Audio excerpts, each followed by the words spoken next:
Shalom, selamat sahabat, selamat bertemu lagi di diskusi pelajaran Cornerstone khususnya pada sahabat ini.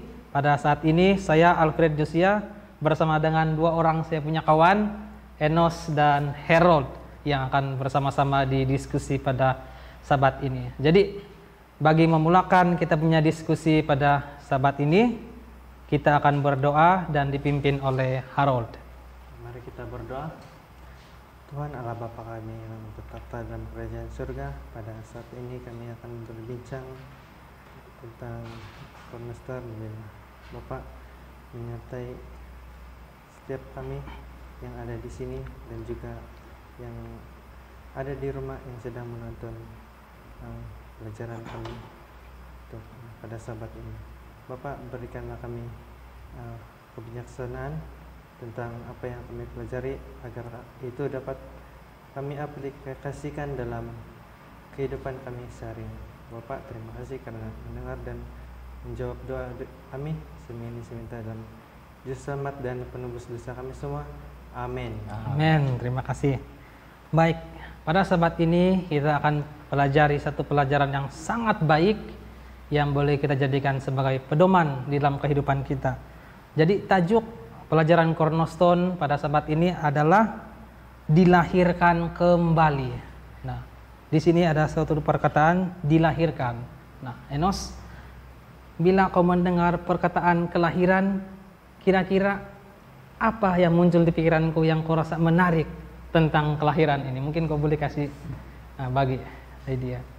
Kalau saya sudah menikah.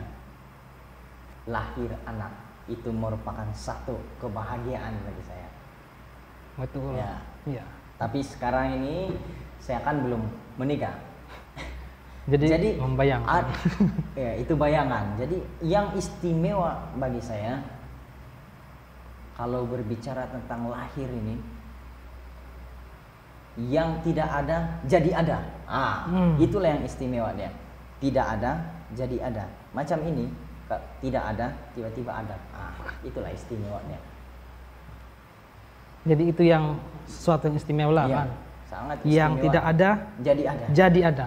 Kita mau dengar pula dari Harold, apa yang istimewa bila kau mendengar perkataan kelahiran? Oke, kalau bagi saya ini kelahiran macam diperbaharui. Diperbaharui dari segi kalau macam yang kereta yang teguron sudah terus karena kasih kilat, jadi cantik balik terus orang pun suka tengok lah. Iya betul. Jadi yang ada perubahan lah kan, ada perubahan yang dulu bukan lagi yang sekarang. Ada lagu dia tuh. Oke, jadi itulah kira-kira apa yang sahabat saya terpikir ketika mendengarkan perkataan kelahiran. Nah, jadi sahabat ini kita pelajari yaitu dilahirkan kembali. Yang tadi kita dengar kelahiran, tapi kita mau tahu bagaimana pula kalau dilahirkan kembali. Kan? Ini menarik ini. Menarik. Dilahirkan kembali. Dilahirkan kembali. Jadi bila mana kita mau mengetahuinya, marilah kita terus setia bersama kami di diskusi khususnya pada saat ini. Nah, sebagai ayat kunci atau ayat inti pelajaran Cornerstone pada sahabat ini diambil dari Yohanes 3 ayat 12 sampai ayat yang ke-15. Di sini dikatakan, kamu tidak percaya waktu aku berkata-kata dengan kamu tentang hal-hal duniawi. Bagaimana kamu akan percaya kalau aku berkata-kata dengan kamu tentang hal-hal surgawi?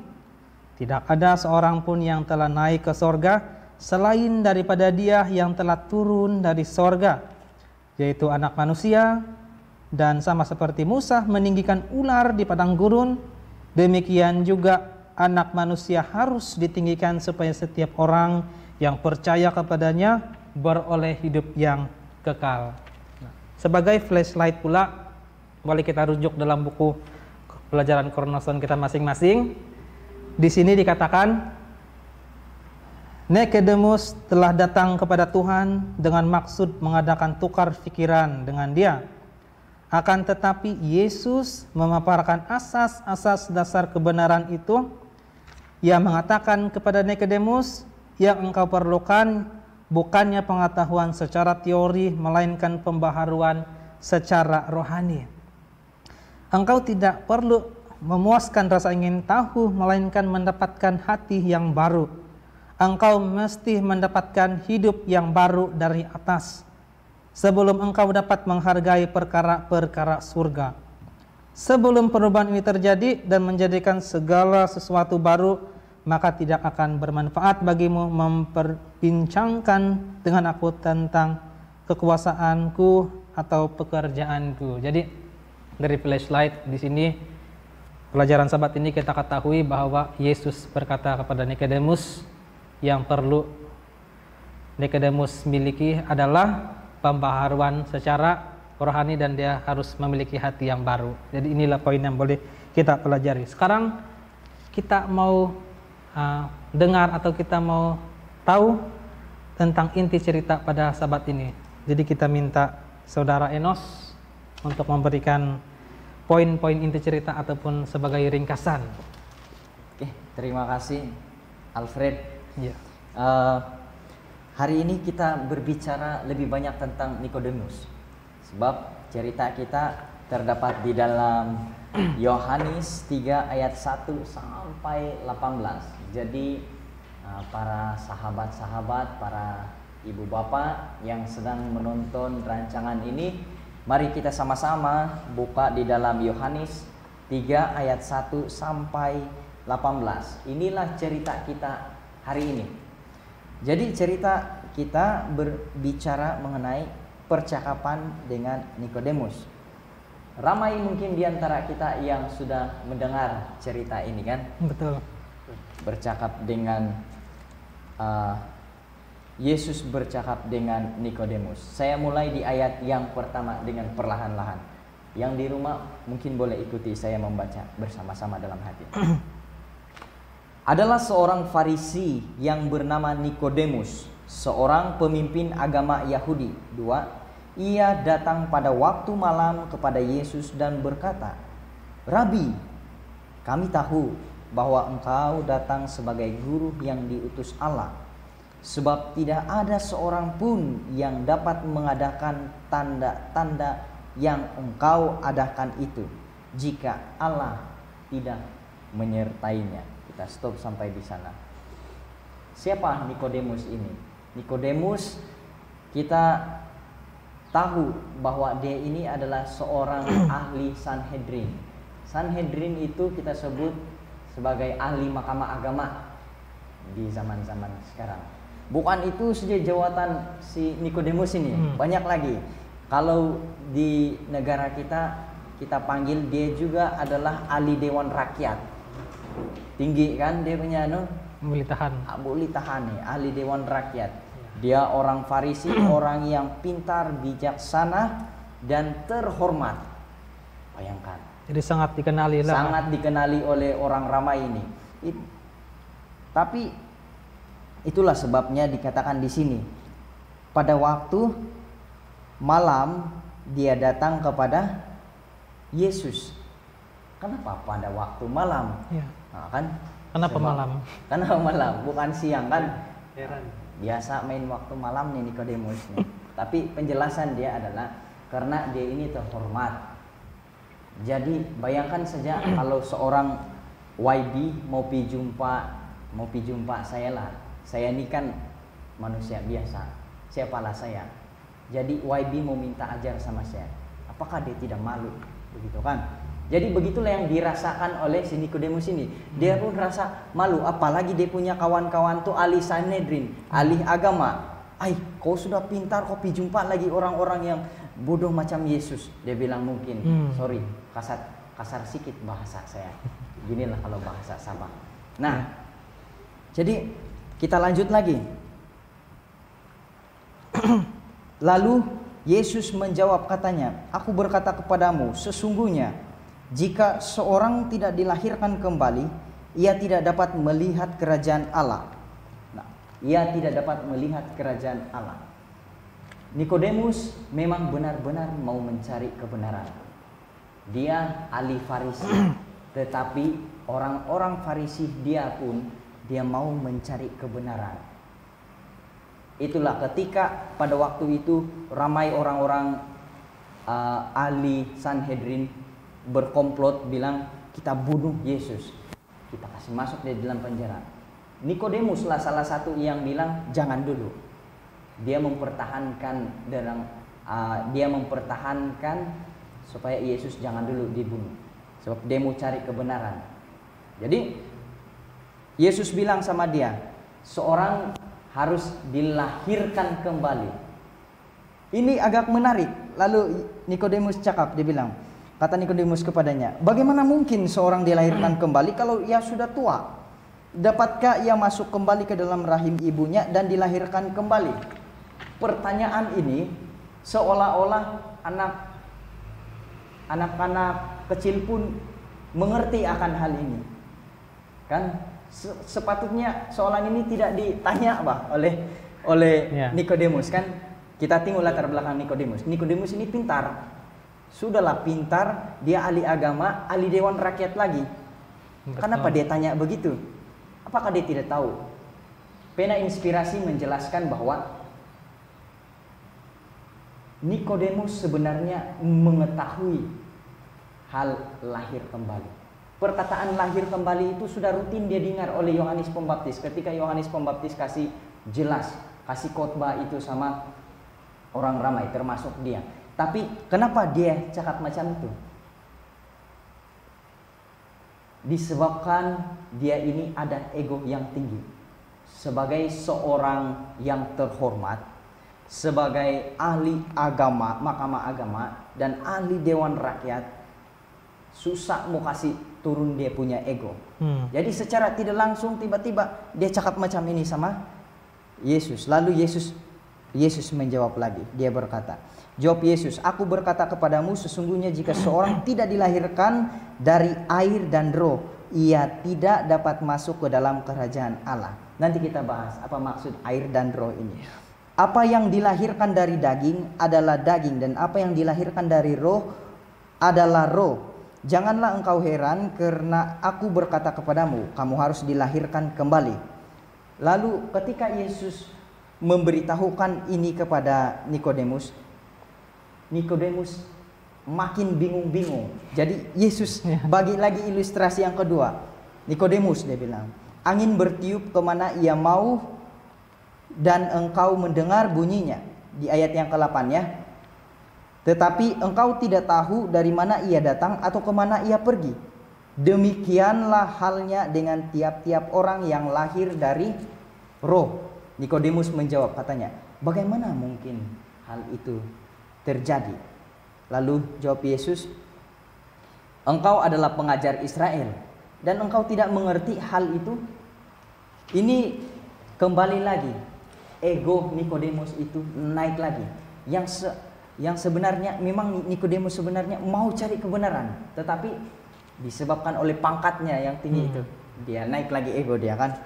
Kemudian aku berkata kepadamu di ayat yang ke-11, sesungguhnya kami berkata-kata tentang apa yang kami ketahui dan kami bersaksi tentang apa yang kami lihat. Tetapi kamu tidak menerima kesaksian kami. Kamu tidak percaya waktu aku berkata-kata kepada kamu tentang hal-hal duniawi. Bagaimana kamu akan percaya kalau aku berkata-kata dengan kamu tentang hal-hal surgawi? Tidak ada seorang pun yang telah naik ke surga selain daripada dia yang telah turun dari surga, yaitu anak manusia. Ayat 14. Dan sama seperti Musa meninggikan ular di padang gurun, demikian juga anak manusia harus ditinggikan, supaya setiap orang yang percaya kepadanya hidup kekal. Karena begitu besar kasih Allah akan dunia ini, sehingga ia telah mengaruniakan anaknya yang tunggal, supaya setiap orang yang percaya kepadanya tidak binasa, melainkan beroleh hidup yang kekal. Sebab Allah mengutus anaknya ke dalam dunia bukan untuk menghakimi, melainkan untuk menyelamatkan. Dan ayat terakhir, barang siapa percaya kepadanya, ia tidak akan dihukum. Barang siapa tidak percaya, ia berada di bawah hukuman, sebab ia tidak percaya dalam anak tunggal Allah. Itulah kita punya inti cerita hari ini, di mana saya simpulkan secara ringkas bahwa Nikodemus berjumpa dengan Tuhan, betul-betul mau cari Tuhan. Itu tujuan dia utama. Dia mau bertukar pikiran, sebab saya rasa Tuhan lain yang dinubuatkan oleh Nabi Yesaya itu, dia bilang. Bila dia sampai di sana, dia bertukar pikiran sama Yesus, kemudian Yesus bagi jawaban, tiba-tiba naik lagi ego dia, tinggi keduniawian dia, Nabi. Kemudian dia semacam tidak senang dengan apa yang Yesus katakan itu. Kemudian Yesus bagi lagi siraman-siraman rohani kepada dia. Dia mendengar, tiba-tiba datang lagi egonya. Dia tanya lagi sesuatu yang agak ganjil menurut kita, padahal sebenarnya itu tidak diucapkan. Dan di akhir cerita ini, kalau di ayat 18 diceritakan bahwa hanya Yesus yang berbicara di sana. Dia tidak kasih tahu bahwa Nikodemus adakah dia bertobat pada malam itu ketika Yesus kasih khotbah dia, kasih siraman rohani. Tidak dibagi tahu. Tapi pena inspirasi ada menjelaskan di sini. Saya senang baca di ayat yang terakhir di Kerinduan Segala Zaman halaman 178. Di ayat ini menjelaskan bahwa setelah Yesus naik di sorga, kita tengok apa yang Nikodemus buat.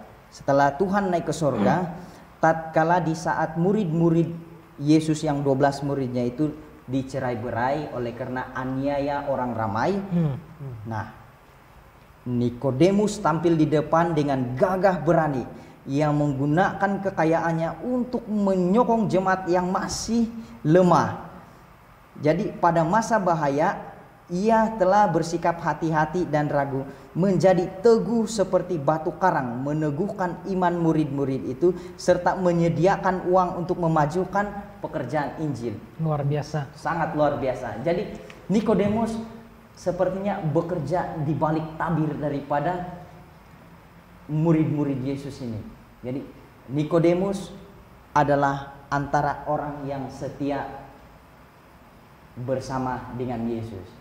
Bukan pada malam itu Nikodemus bertobat, tapi setelah Yesus naik ke sorga dan dia kasih tunjuk pelayanan dia kepada Yesus. Terima kasih. Terima kasih Enos.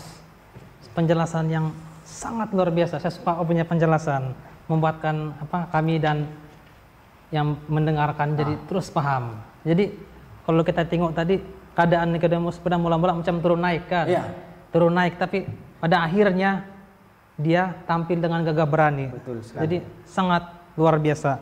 Nah, kita masuk pula di petikan tahukah Anda. Kalau kita lihat di dalam tahukah Anda, kita boleh rujuk masing-masing. Di sini dikatakan Yohanes 3 ayat 16, ayat Alkitab yang paling terkenal dalam Alkitab. Ya, betul. Ya. Yang paling terkenal. Karena banyak sekali yang menghafalnya. Datangnya dari pertemuan Yesus dengan Nikodemus, seorang pemimpin kerohanian yang mengambil masa 3 tahun untuk menyerahkan dirinya sepenuhnya kepada Kristus. Jadi rupa-rupanya ayat yang seringkali yang sangat sudah kita gambarin, kita sudah hafal itu Yohanes 3 ayat 16, rupa-rupanya hadir ayat itu melalui pertemuan si Nikodemus dengan Yesus. Betul sekali. Jadi pertemuan Yesus dengan Nikodemus ini menjadi suatu yang boleh kita pelajari untuk meningkatkan lagi kerohanian kita, khususnya masa kini. Di sini dikatakan lagi, baptisan adalah satu subjek yang sangat penting dalam perjanjian baru. Ia disebut lebih dari 80 kali sebelum dia naik ke surga, yaitu Yesus. Nah, Yesus mengatakan murid-muridnya untuk pergi, jadikanlah semua bangsa muridku, dan baptislah mereka dalam nama Bapa, Anak, dan Roh Kudus. Nah, di sini dikatakan lagi, buku Kisah Para Rasul merekodkan bahwa murid-murid Yesus melakukan seluruh suruhan tersebut dan seramai 10.000 orang dibaptiskan. Gereja di Perjanjian Baru membaptis orang dewasa yang memberikan diri mereka kepada Kristus, bertobat dari dosa-dosa mereka dan menuruti firman-Nya. Di dalam buku McFinley, What the Bible Say About, dalam muka surat 311. Jadi di sini kita dapat pelajari bahwa salah satu subjek yang sangat penting dalam Perjanjian Baru adalah baptisan. Betul. Salah satu subjek yang penting. Jadi mari kita teruskan lagi diskusi kita. Kalau kita lihat di dalam apa pendapat Anda, di sini dia bilang, dikatakan, ketika kamu berjalan bersama Yesus, apa momen ataupun apa saat-saat yang paling kau ingat sampai kau memberikan kau punya hati kepada Yesus dengan begitu bersukacita? Mungkin kau boleh memberikan sedikit pengalaman apa momen-momen yang membuatkan kau tersentuh? Oke, pengalaman ataupun momen-momen yang paling membuat saya tersentuh dalam hidup saya adalah apabila saya pernah beberapa tahun lalu pernah ada KKR yang diadakan di Kampung Lotong, yaitu di Gereja Lotong. Ada pendeta dari Indonesia datang dan memberikan satu khotbah ataupun pelajaran bagi kumpulan umum pada malam itu, dan membuat saya terharu, dan saya menyerahkan seluruh hidup saya kepada Tuhan, dan saya terlalu tersentuh dengan pelajaran yang diberikan oleh pendeta itu. Jadi dengan mendengar suatu firman yang diberi itu pastor, terus membuatkan kau tersentuh lah. Ya. Khususnya pelajaran, boleh kasih tahu kami pelajaran apa yang kira-kira kau dengar waktu itu yang menyentuh kau? Topik tentang apa? Topik tentang kasih. Ya. Kasih terhadap keluarga dan orang di sekeliling kita. Dan kasih Yesus kepada kita, ya. Ya. Terima kasih. Jadi sangat baik sekali di mana kita dapat ketahui di dalam Alkitab kita bahwa kasih Yesus begitu besar kepada kita. Amin. Dia sanggup mati untuk kita. Dia sanggup menderita, turun dari sorga ke bumi dan menerima segala penderitaan untuk menebus kita. Jadi saya sendiri pun alami yang Herod sudah alami, di mana pada saat pertama kali saya mendengar tentang pengorbanan Yesus, saya juga sangat tersentuh. Dan bagaimana juga saya berjalan dalam hidup di mana Yesus itu betul-betul nyata kasih-Nya kepada kita semua. Baik, kalau kita kembali kepada inti cerita tadi, kalau kita tengok atau kita lihat di dalam Yohanes 3 ayat 3, Yesus berkata begini, sesungguhnya jika seorang tidak dilahirkan kembali, ia tidak dapat melihat kerajaan Allah, dia bilang. Jadi Enos, kira-kira apa yang dimaksudkan Yesus di sini dilahirkan kembali? Mungkin boleh jelaskan kepada kami. Dan lahir kembali, coba kita lihat di ayat seterusnya. Karena situasi waktu itu kita tengok kan, kamu harus dilahirkan kembali. Situasi waktu itu si Nikodemus sudah tahu kan, yang kita bilang tadi itu ceritanya. Dia sudah familiar dengan bahasa-bahasa dilahirkan kembali. Tapi disebabkan kembali lagi pangkat dia yang tinggi dan dia punya ego itu tinggi, secara refleks dia tanya lagi sama Tuhan. Dia bilang apa katanya? Kata di ayat 4 kan? Ya. Bagaimana mungkin seorang dilahirkan kembali kalau ia sudah tua? Dapatkah ia masuk kembali ke dalam rahim ibunya dan dilahirkan kembali? Ya. Mungkin begitulah nada dia kan waktu marah-marah. Boleh jadi. Mana boleh lahir kembali kalau sudah tua? Dapatkah dia masuk balik Terus keluar di balik. kandungan ibu dia baru keluar balik? Dia bilang kan, macam nada begitulah, boleh jadi. Tapi Yesus kasih jelas dia di sini ayat 5, dia bilang, aku berkata kepadamu, jika seorang tidak dilahirkan dari air dan roh, ia tidak dapat masuk ke dalam kerajaan Allah. Ya. Ini sekaligus dia panggil si Nikodemus. Dia terus rekrut si Nikodemus. Yang tadinya bukan pengetahuan yang kau mau Baru. dapatkan sebenarnya, tetapi Pembaharuan secara rohani. secara rohani yang kau perlu ada, dia bilang. Jadi oleh karena itu maksud Tuhan di sini dibaptiskan dengan air dan juga roh. Saya terus teringat pada waktu saya dan Enos dan juga kawan-kawan lain waktu kami berada di kelas di waktu dulu ya yang masih bersekolah. Ya. Ketika sir kami bertanya, siapa di sini yang sudah dibaptis dengan air? Dia bilang, kira-kira begitulah. Kami semua cepat-cepat angkat tangan. Beginilah kami. Tengok semua angkat tangan. Terus semua turun tangan selepas angkat tangan. Terus kaminya guru begini. Baik, dia bilang, terima kasih. Dia sambung lagi pertanyaan dia. Begini pertanyaan kedua dia. Siapa pula yang sudah dibaptis dengan roh? Dia bilang. Terus kami terus bingung dan kami menatap antara satu dengan lain dengan kebingungan. Terus kami pun sangat bingung. Jadi sangat baik. Mungkin Enos boleh kasih jelas apa sebenarnya maksud dilahirkan kembali dengan air dan roh.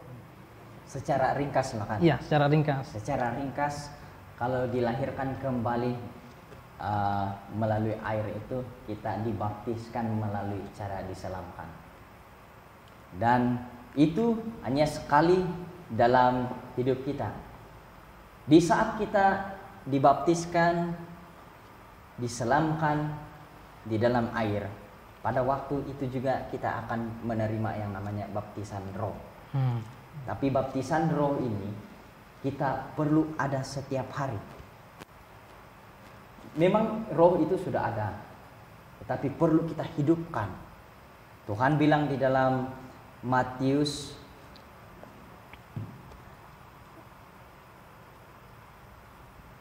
di Lukas 11 ayat 9 hingga 13, dia bilang begini, mintalah, Bapa akan memberikan kamu Roh Kudus, dia bilang. Jadi Roh Kudus itu harus diminta. Setiap hari kita perlu yang namanya pembaharuan rohani. Pembaharuan rohani melalui Roh Kudus. Jadi Roh Kudus ini berfungsi supaya kita semangat di dalam pelayanan. Di dalam Kisah Para Rasul 1 ayat 5-8 mengatakan, baptisan Roh Kudus memberikan kuasa bagi kita semua untuk bersaksi. Roh Kudus akan membantu menasihat, mengingatkan kita, dan dia juga membantu kita setiap hari kerohanian kita akan menjadi segar.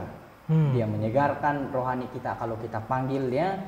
Kemudian kita akan semangat di dalam melayani Tuhan. Kira-kira seperti itulah. Terima kasih Enos. Jadi sangat jelas sekali di mana dibaptiskan dengan air itu adalah kita menerima baptisan yang seperti biasa kita tahu. Dan baptis ataupun kelahiran secara roh itu pula dengan Roh Kudus yang setiap hari yang harus kita minta dalam hidup kita sehingga kita mempunyai pembaharuan rohani setiap hari. Jadi berbicara tentang baptisan, mungkin kita mau dengar sedikit pengalaman. Ya, ini sangat baik. Kira-kira apa yang macam pengalaman kau alami pada waktu baru sejak kau dibaptis, macam apa perubahan yang kau rasa atau apa hidup yang baru itu di dalam Yesus? Mungkin kasih kongsi kepada kami. Oke. Pengalaman saya selepas dibaptis. Ya. Kalau dulu semasa budak-budak, saya selalu belum lagi mula tuh khotbah, saya pergi mandi sungai sudah ikut-ikut kawan, pergi ke rumah kawan, pergi main game sana. Terus lepas itu yang sudah dibaptiskan, saya sudah sadar dan akan perkara itu saya tidak lagi boleh buat selepas dibaptis. Wah, ini nyata. Ya. Tadi teori kan, ini nyata. Ini nyata. Ini adalah yang real. Real. Jadi itulah. Jadi, itulah saya punya pengalaman lepas dibaptis. Saya tidak buat lagi begitu. Kalau belum habis pergi gereja, saya tidak akan pergi mandi-mandi lagi kalau umur-umur begini sudah tua-tua sudah. Iya. Oke. Amin. Terima kasih pengalaman yang baik yang dikongsikan. Jadi seperti setiap kita ada pengalaman-pengalaman yang kita miliki pada waktu kita dibaptiskan. Jadi rekan-rekan yang mendengarkan pada saat ini juga boleh kasih kongsi di ruangan komen kalau sekiranya ingin memberikan kesaksian atau pengalaman yang sudah dialami. Nah, kalau kita kembali kepada cerita Nikodemus, kita tengok kehidupan lama Nikodemus, sebenarnya apa yang kurang, apa yang dia perlukan. Kalau kita tengok di flashlight tadi, dia perlu adalah pembaharuan rohani dan hati yang baru. Nah, jadi waktu kita sudah menerima Yesus sebagai juru selamat pribadi kita, itu merupakan satu hal yang sangat sukacita, di mana seharusnya kita sudah mendapat pembaharuan secara rohani kan. Nah, tapi seringkali pada waktu kita sudah dibaptis, masih ada juga yang kita tidak dapat tinggalkan dari kehidupan manusia lama, dan itu istilah yang disebut dosa kesayangan. Nah, kenapa disebut kesayangan? Sebenarnya bukan karena kita sayang. Mungkin kita berusaha untuk berhenti, kita katakan ini yang terakhir kali. Mungkin pernah juga kamu alami, ini yang paling last ini. Besok tidak sudah. Tapi besok-besok dibuat lagi. Bukan besok, tapi tahun ke depan masih lagi terbuat. Mungkin saudara Enos boleh kongsikan sedikit tips ataupun cara macam mana supaya kita dapat meninggalkan dosa kesayangan yang sukar untuk kita lepaskan. Meninggalkan dosa yang kita buat, kemudian kita minta ampun, kita berusaha untuk kasih tinggal itu dosa, tapi cukup bertahan mungkin hanya 1 bulan, itu pun kalau 1 bulan, 2 hari, begitu kan, kita buat lagi. Nah, secara teori, saya mau bersaksi dulu. Saya bilang, saya sendiri, kalau saya dengan usaha saya tidak mampu. Saya tidak mampu tinggalkan hal-hal seperti itu. Dan dikatakan juga di dalam Markus 14 ayat 38, kita punya roh ini memang penurut. Tuhan, saya mau stop lakukan dosa ini.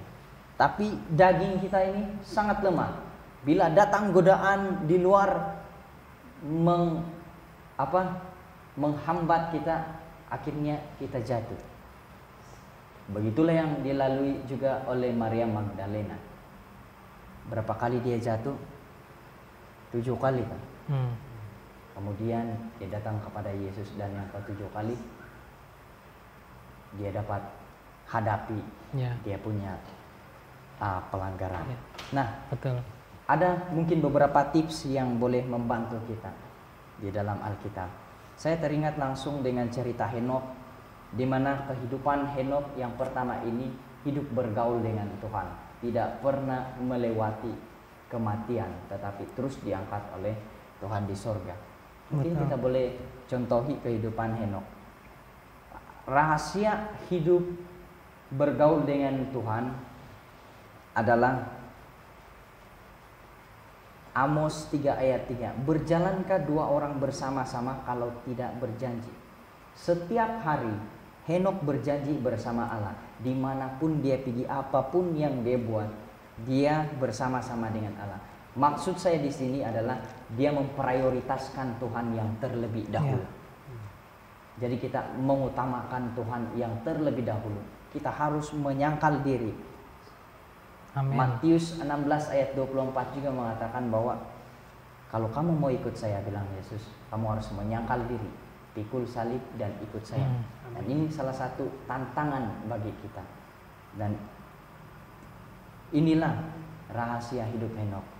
Hidup berjalan bersama Allah, memprioritaskan Tuhan di dalam kehidupan sehari-hari. Itulah yang dilakukan Henokh.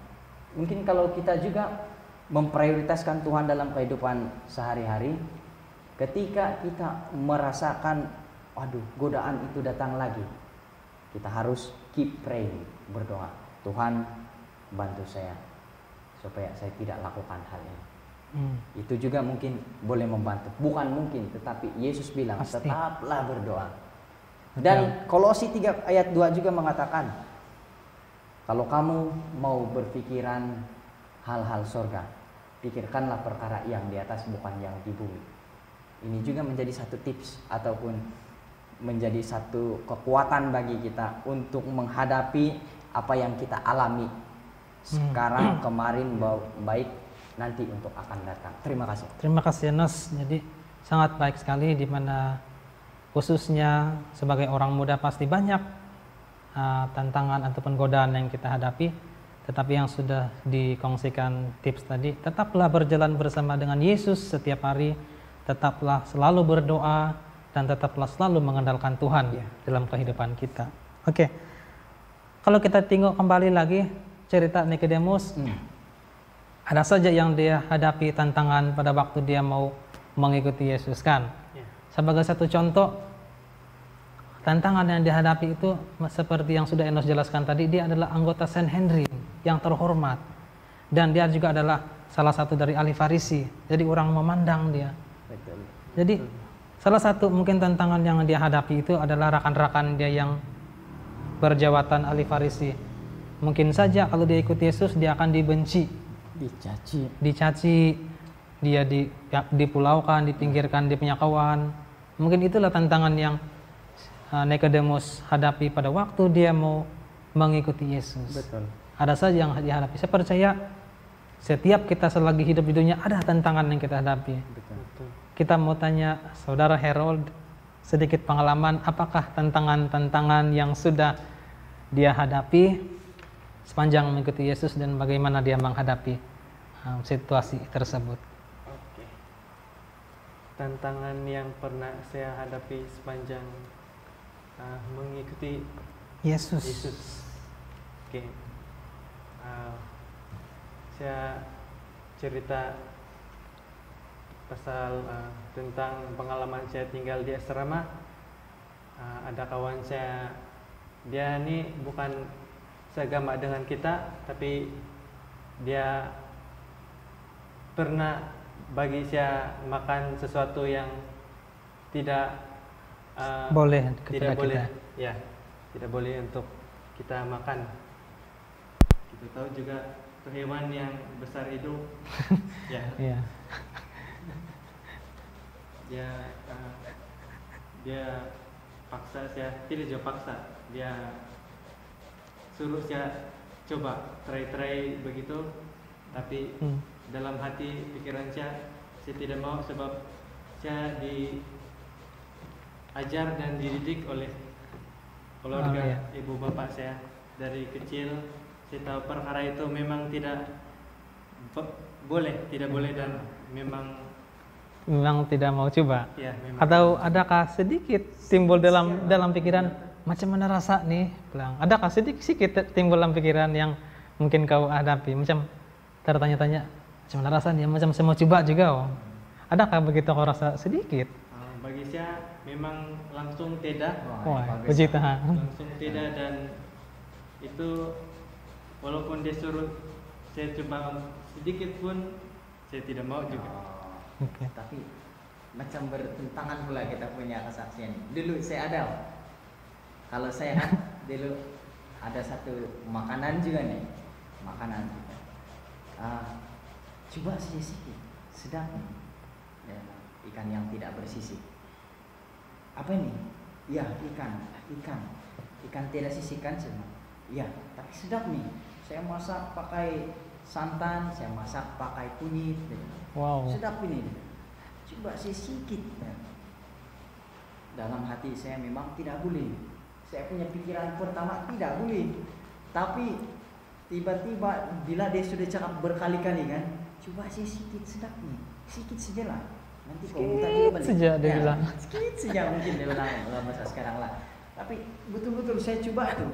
Umur saya tahun 5 atau tahun 6. Masih lagi masih bocah. Masih bocah. Masih kecil. Saya coba. Sedap pula nih. Tapi rasa lain lah. Memang rasa lain di mulut. Habis kita tidak pernah makan benar. Dan sejak lain di mulut, di hati ngamak. Ya, kan? Itu bahaya. Tidak juga lah begitu. Oke. Jadi begitulah.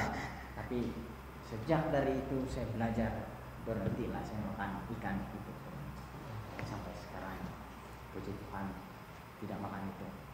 Oke, terima kasih. Jadi saya percaya kita semua ada saja yang suka dan duka yang kita alami. Betul. Ketika kita mengikuti Yesus, dan seperti yang sudah dikongsikan tadi, ada saja pengalaman yang dia hadapi, namun sentiasa menolak itu oleh karena kita mengasihi Yesus sebagai juru selamat dan Tuhan kita. Oke. Kalau kita kembali kepada cerita tadi, kita lihat dalam Yohanes 3 ayat 14 dikatakan, sama seperti Musa meninggikan ular di padang gurun, demikianlah anak manusia itu harus ditinggikan. Nah, peristiwa di padang gurun itu, di mana kita lihat ular itu yang harus ditinggi melambangkan Yesus yang harus ditinggikan. Nah, pertanyaannya, bagaimana caranya kita meninggikan Yesus di dalam kehidupan kita? Mungkin Saudara Enos boleh berikan sedikit masukan.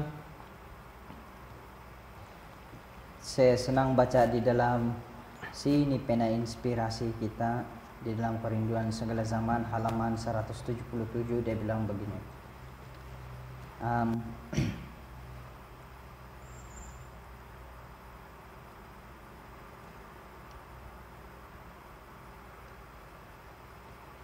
Sama seperti Musa meninggikan ular di padang gurun, demikianlah anak manusia itu telah ditinggikan.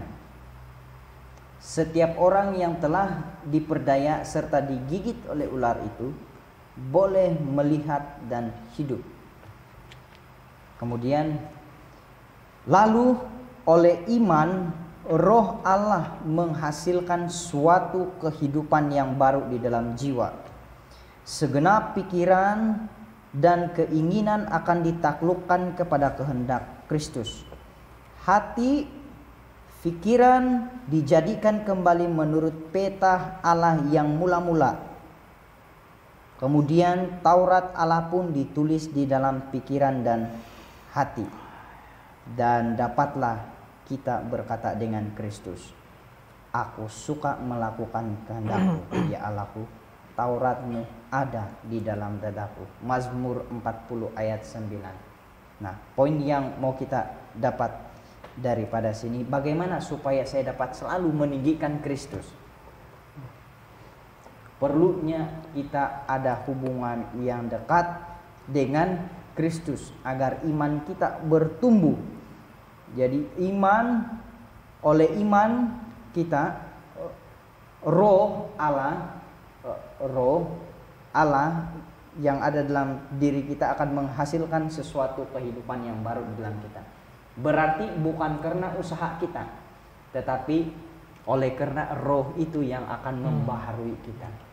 Itulah pentingnya setiap hari kita berdoa dan adakan hubungan pribadi kepada Tuhan, supaya kerohanian kita senantiasa dibaharui dan iman kita senantiasa meningkat, supaya kita punya pikiran dan hati kita selaras dengan peta Allah, yang kemudiannya kita akan katakan sama seperti Mazmur 40 ayat 9, Tauratmu ada di dalam dadaku, menjadi kesukaanku. Terima kasih. Terima kasih, penjelasan yang sangat baik, di mana marilah kita konsisten setiap hari untuk berdisiplin, untuk selalu mau mengadakan hubungan secara pribadi bersama dengan Tuhan, bersama dengan Yesus dalam kehidupan kita. Tidak kira selepas bangun atau waktu-waktu tertentu kita luangkan waktu membaca seperti katakan Taurat, itu firman Allah. Karena kalau kita lalaikan sehari saja firman Allah, boleh saja kita jatuh dalam berbagai-bagai jenis pencobaan. Oleh sebab itu, marilah kita mengadakan hubungan yang khusus, konsisten dengan Tuhan setiap hari. Nah, kalau kita tengok masa sekarang ini, bagaimana kita meninggikan Tuhan itu boleh saja kita nampak dari luaran seseorang, kan, betul? Dari segi perilaku, dari segi penampilan. Kira-kira macam mana ataupun bagaimana perilaku seseorang, khususnya belia yang ideal sebagai pengikut Kristus secara penampilan ataupun perilaku? Oke, kalau bagi saya dari segi penampilan luaran. Oke, kalau dari segi luaran, contohnya orang yang bertato dan yang memakai anting-anting, dan ada banyak lagi. Iya. Dari segi dari luaran semua. luaran. Ada banyak lagi kan. Ya. Jadi dari segi perilaku, Macam mana Dari segi perilaku pula, contohnya tidak meninggikan suara. Oke. Dan menghormati orang tua. Ya. Ya, terima kasih. Mungkin Enos ada tambahan? Dari segi perilaku, bagaimana kita senantiasa meninggikan Tuhan di dalam kehidupan kita? Sebenarnya dasarnya adalah kita ini punya hubungan yang kuat sama Tuhan, kan?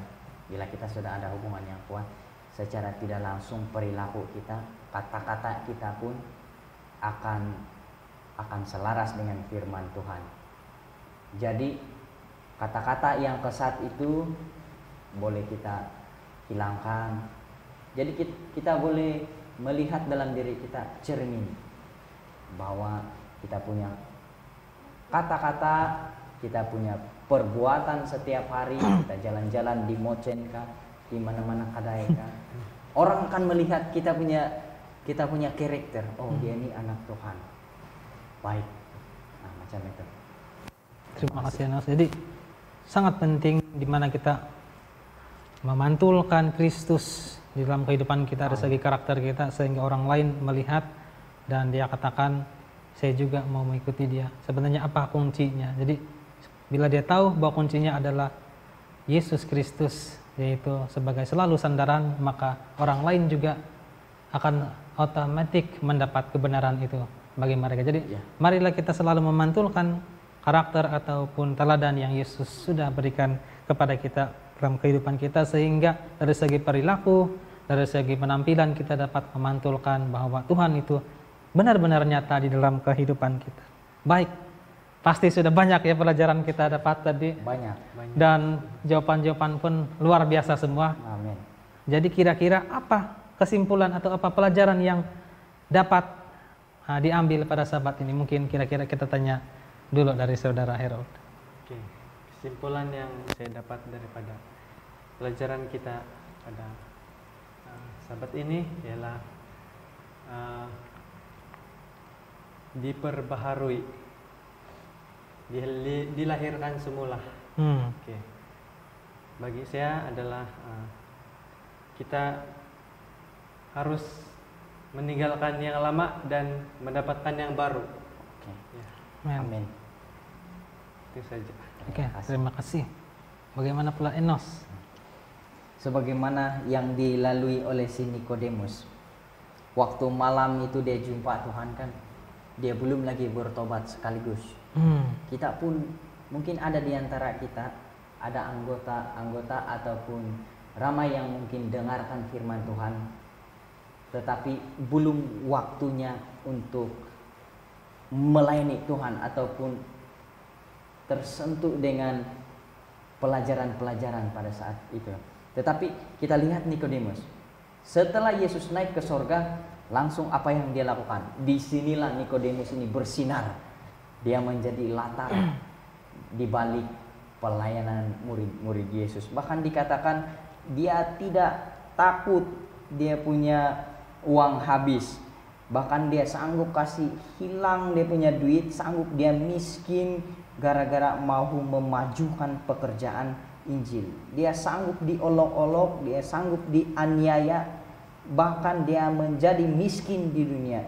Namun dia tidak bimbang sebab iman dia sudah berjumpa dengan Yesus Kristus. Kesimpulan yang boleh kita ambil salah satunya adalah marilah kita mungkin saja sudah dilahirkan kembali melalui baptisan air. Tapi maksud pelajaran kita di sini adalah baptisan Roh Kudus. Ketika Nikodemus mendapat baptisan Roh Kudus, itu yang dia lakukan. Jadi marilah kita sama-sama setiap hari meminta Roh Kudus supaya memperbaharui kerohanian kita. Baik, terima kasih.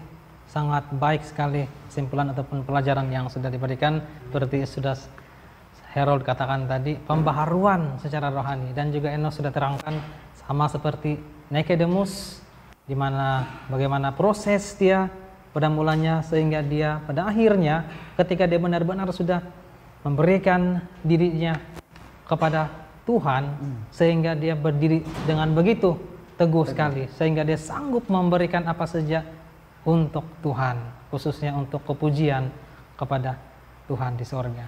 Jadi baik sekali untuk kita selalu mengingat pelajaran ini. Marilah kita mendapat lahiran melalui air, dan khususnya bila mana kita sudah mendapat baptisan, marilah kita setiap hari mendapat baptisan melalui Roh Kudus di dalam kehidupan sehari-hari kita. Jadi sebagai doa penutup pada pelajaran Sabat ini, kita minta Saudara Enos untuk memimpin kita di dalam doa. Kita berdoa. Tuhan kami, Allah kami yang baik, terima kasih Tuhan atas satu pertemuan ini. Kami percaya Roh Kudus akan senantiasa bersama dengan kami, memberikan kami kebijaksanaan. Begitupun kami bersyukur kami semua sehat-sehat di sini dapat mendengarkan firman Tuhan. Bagi para pendengar yang mendengarkan firman ini, Tuhan kiranya memberkati mereka. Kami belajar bahwa satu hal yang penting hari ini, rohani kami harus diperbaharui setiap hari melalui baptisan Roh. Terima kasih Tuhan, panggilan Tuhan kepada kami yang sangat indah. Ajari kami untuk menghitung kasih Tuhan setiap hari, agar kerohanian kami semakin hari semakin bertumbuh. Terima kasih juga Tuhan buat yang belum sempat mendengarkan pelajaran ini. Kiranya Tuhan memberkati mereka sama seperti Tuhan memberkati kami, karena kami semua sama di mata Tuhan. Ini doa pengharapan kami, di dalam nama Yesus kami mengucap syukur. Amin. Amin. Terima kasih sudah setia bersama kami di diskusi pelajaran Sabat ini. Kiranya Tuhan memberkati kita semua.